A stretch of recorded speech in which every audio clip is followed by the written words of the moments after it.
అత్యధిక ఎమ్మెల్యేలు గెలిపించిన జిల్లా ఆదిలాబాద్ జిల్లా. జిల్లా అధ్యక్షుడు మిత్రులు వెంకటేశ్వర్లు గారు, పెద్దలు కిషన్ రెడ్డి గారు, రామచంద్రరావు గారు, ఏలేటి మహేశ్వర్ రెడ్డి గారు, పాయల శంకర్ గారు, గౌరవ శాసనసభ్యులు లక్ష్మీనారాయణ గారు, సూర్యనారాయణ గారు, అదేవిధంగా రామారావు పటేల్ గారు, వెంకట్రామరెడ్డి గారు, పెద్దలు మన ఎంపీ నాగేష్ గారు, అంజిరెడ్డి గారు, రాకేష్, మాజీ శాసనసభ్యులు శ్రీదేవి గారు, గోమాస శ్రీనివాస్ గారు, అశోక్ గారు, అందరికీ పేరు పేరున వివిధ హోదాల్లో ఉన్నటువంటి పార్టీ నాయకులకు, సహచర కార్యకర్తలకు, నాయకులకు, కార్మికులకు, ప్రశ్నితులకి అందరికీ నమస్కారం. భారత్ మాతాకి. వెంకటేష్ వచ్చిండు మా మిత్రులు వెంకటేష్ నేత గారు కూడా ఉన్నావా సంజమ్మ? భారత్ మాతాకి, భారత్ మాతాకి. కిషన్ రెడ్డి గారు మళ్ళీ వెంటనే పోవాలి కాబట్టి మాటలేం కొత్త కాదు. ఇంకా మహేష్ రెడ్డి గారు మాట్లాడేది ఉన్నది, అదే రామచంద్రరావు గారు మాట్లాడేది ఉంది, పెద్దలు కిషన్ రెడ్డి గారు మాట్లాడేది ఉంది. కాబట్టి 2-3 విషయాలు మాత్రమే చెప్పి ముగిస్తా. భారతీయ జనతా పార్టీ నరేంద్ర మోడీ గారి నాయకత్వంలో బాధ్యతలు చేపట్టిన తర్వాత కశ్మీర్ నుంచి మొదలుపెట్టి కన్యాకుమారి వరకు అన్ని ప్రాంతాల ప్రజలకు కూడా భరోసానిచ్చి ఇవాళ అందరినీ అభివృద్ధి చేస్తున్నటువంటి పార్టీ నాయకుడు నరేంద్ర మోడీ అని చెప్పి మనం చూస్తూ ఉన్నాం. ఈరోజు మోడీ గారు 12 ఏళ్ల ఈ చరిత్రలో ఎక్కడ కూడా భారత జాతి తలదించుకునే పని చేయలే.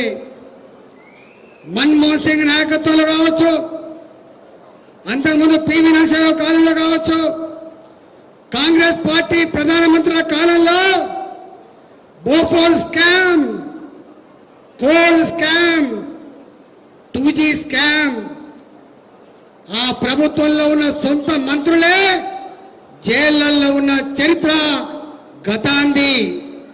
కానీ ఇవాళ మోడీ గారు వచ్చిన తర్వాత ఎక్కడ కూడా భారత జాతి గడ్డ మీదనే కాదు, భారత మాత ముద్దు బిడ్డలుగా అమెరికాలో ఉన్నా, లండన్లో ఉన్నా, దుబాయ్లో ఉన్నా ఆమె ఇండియన్ అని గల్లెగిరేసి చెప్పుకునే స్థాయికి పెంచింది గౌరవనీయులు నరేంద్ర మోడీ గారు. ఇవాళ ఒకప్పుడు ఓట్ల కోసం నినాదాలు, సీట్ల కోసం మూర్ఖపు దుర్మార్గపు హామీలు, కానీ ఏ హామీలు ఇవ్వకుండా నా దేశం 29 రాష్ట్రాలతో కూడుకున్న దేశం, రాష్ట్రాల అభివృద్ధిలోనే దేశ అభివృద్ధి ముడిపడి ఉందని మొట్టమొదటి సమావేశంలో తేల్చి చెప్పిన మానవుడు నరేంద్ర మోడీ గారు. మనం ఊహించినమా? తెలంగాణ రాష్ట్రంలో ఎరువుల కోసం లైన్లు ఉండేది, లైన్లో నిలబడి సొమ్మసిల్లిపోయి చనిపోయిన సందర్భాలు చూసినాం మనం. చెప్పులు లైన్లలో పెట్టేది, మనుషులు అలసిపోతే ఎరువుల కోసం లైన్లు కట్టిండ్రు, విత్తనాల కోసం లైన్లు కట్టిండ్రు. ఇవాళ అలాంటి రాష్ట్రంలో మొత్తం దేశంలో rice bowl of Telangana, rice bowl of India Telangana. కాబట్టి ఈ రైతాంగాన్ని ఆదుకోవాలని చెప్పి ఎప్పుడో 20-25 ఏళ్ల క్రితం మూతపడ్డ రామగుండం ఎరువుల కర్మాగారాన్ని 6,300 కోట్ల రూపాయలతో మళ్ళీ నిర్మించి ఇవాళ తెలంగాణకు న్యాయం చేసిన మానవుడు నరేంద్ర మోడీ గారిని చెప్పి మనం చేస్తా ఉన్నాం. నేను చిన్నప్పుడు హనుమకొండ పార్లమెంట్లో కమాలొత్తున ఎంపీ ఉండేది. నేను చిన్నతనంలో ప్రతి ఒక్కడు ఎన్నికల సందర్భంలో కాజిపేట కోచ్ ఫ్యాక్టరీ ఎన్నికల నిదానం అది. ఓటెక్కేదాకా ఓడమల్లప్ప, ఓటెక్కినాక బోడమల్లప్ప. ఏ పార్టీ ఏ ప్రభుత్వం కాజిపేట కోచ్ ఫ్యాక్టరీ తేలేదు. ఇవాళ మోడీ గారు వచ్చిన తర్వాత కాజిపేటలో ఇవాళ ఒక కోచ్ ఫ్యాక్టరీ మాత్రమే కాదు, అత్యున్నతమైనటువంటి నాణ్యత కలిగినటువంటి కోచులతో పాటుగా ఇవాళ వ్యాగన్ల నిర్మాణ ఫ్యాక్టరీని ఏర్పాటు చేసి వరంగల్ జిల్లా ప్రజల కోరికని వాళ్ళ యొక్క స్వప్నాన్ని నిజం చేసిన నాయకుడు నరేంద్ర మోడీ అని చెప్పి మనం చేస్తా ఉన్నాం. మనం చూసినాం ఇక్కడ కార్మికులు ఉన్నారు. కొండ నాలుకకు మందేస్తే ఉన్న నాలుక పోయినట్టు ఇంతమంది మా రఘునాథ్ మాట్లాడుతూ 2018లో ఆనాడు కేసీఆర్ ఇచ్చిన మాటల్ని మరొకసారి గుర్తు చేసిండు. ఆ మీటింగ్లో నేను కూడా నాటి రాష్ట్ర ఆర్థిక మంత్రిగా ఆ వేదిక మీద ఉన్న బాధ అనిపించే అంశం, ఏసీలు రాలే, ఇల్లు రాలే, కార్మికులకి ఇళ్ళ జాగాలు రాలే, మళ్ళీ పూర్వవైభవం రాలే. చివరికి ఏ సమరశీల పోరాటాలకు నిలయంగా ఉండే సింగరేణి, చైతన్యవంతమైన కార్మిక వర్గముల సింగరేణి ఇవాళ యూనియన్లు లేకుండా చేసి చైతన్యాన్ని నాశనం చేసినటువంటి నాయకుడు కేసీఆర్. అవునా కాదా ఆలోచించుకోమని చెప్తా ఉన్నా. సింగరేణి కార్మికులారా, మీరు రకరకాల జెండాల కింద ఉండవచ్చు, రకరకాల పార్టీలలో ఉండొచ్చు, కానీ ఇవాళ మళ్ళీ ఆనాడు మన్మోహన్ సింగ్ సర్కార్లో కోల్ స్కామ్ జరిగి బొగ్గు గనులు ప్రైవేటు వ్యక్తులకు కట్టబెట్టినాడు.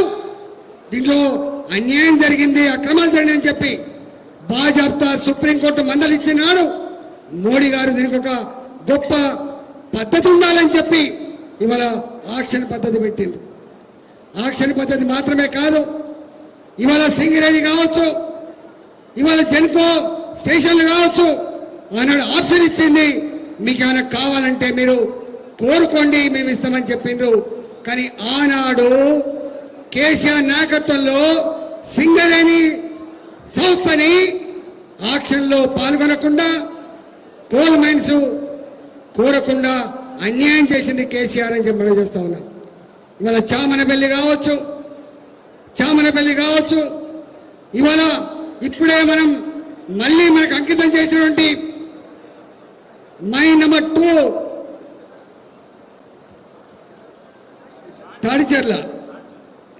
తాడిచెర్ల, సత్తుపల్లి, కోయలగూడెం ఇవాళ ఒక్క మైన్ ఇవాళ మన చేతికి వచ్చింది.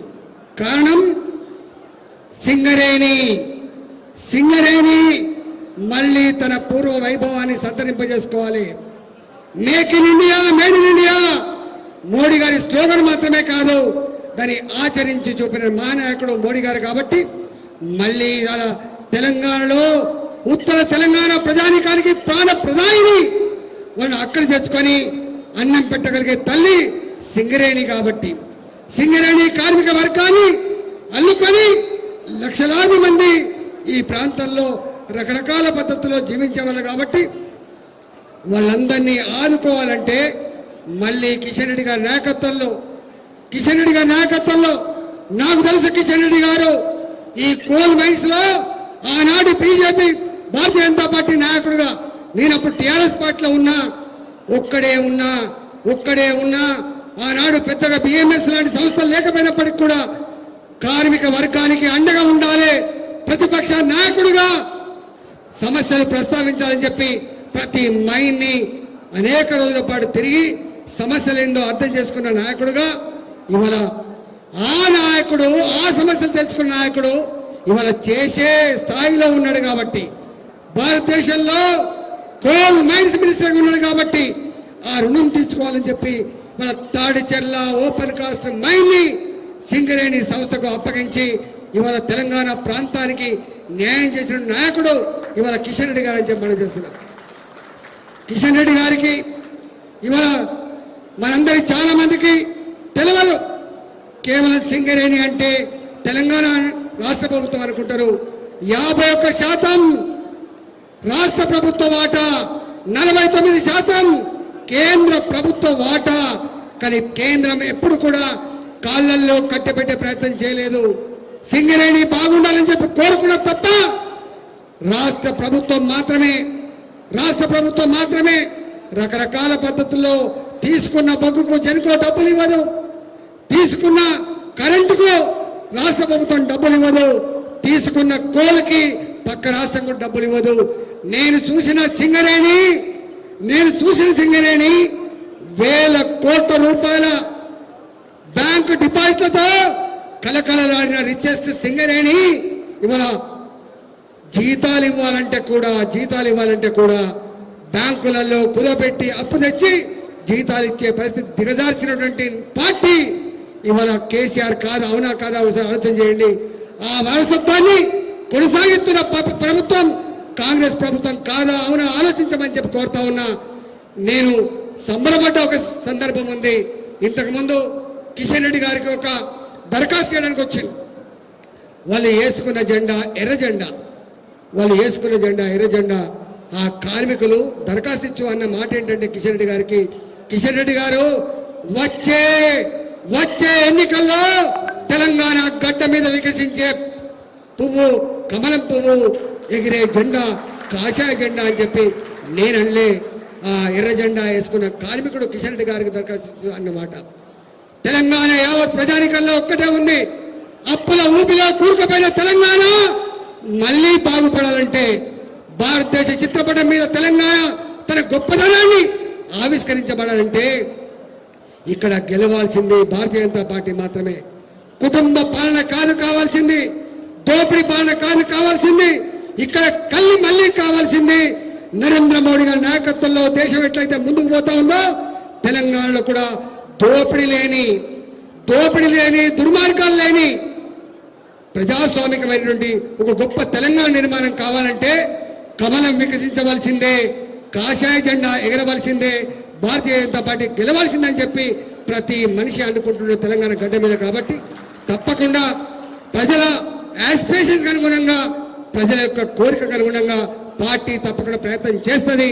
రాబోయే కాలంలో మీ అందరి సహకారంతో తెలంగాణ గడ్డ మీద భారతీయ జనతా పార్టీ గెలుస్తుందని చెప్పి మీకు మాట ఇస్తూ ఈ అవకాశం ఇచ్చిన మీ అందరికీ నమస్కారం సెలవుకున్నా.